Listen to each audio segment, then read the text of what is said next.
Durant l'année 2015, la plupart des pays africains, essentiellement agricoles, ont été confrontés à plusieurs défis d'ordre climatique. Les conséquences sur les rendements du secteur ont impacté la croissance économique de ces États. Les autorités ont donc été incitées à développer de nouvelles stratégies. Il faudrait à l'avenir mieux répondre aux préoccupations des principaux acteurs, notamment en ce qui concerne l'accès au financement, la sécurité des rendements ou encore le développement des infrastructures de transport.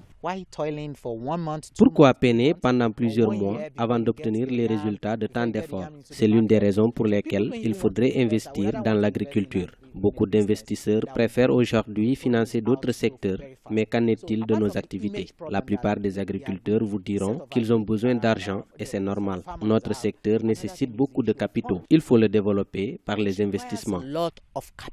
Dans certains pays comme le Nigeria, le gouvernement entend renforcer le secteur agricole pour réduire sa dépendance à l'importation de certains produits, ce qui permettra de générer davantage d'emplois.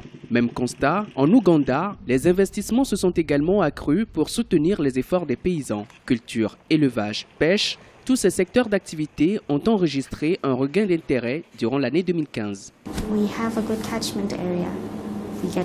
Les conditions climatiques sont plutôt acceptables. La température est adaptée à la croissance des poissons. En plus, nous sommes épargnés de certains dangers qui nuisent à l'agriculture, surtout à la pisciculture. Les poissons se développent sans contrainte.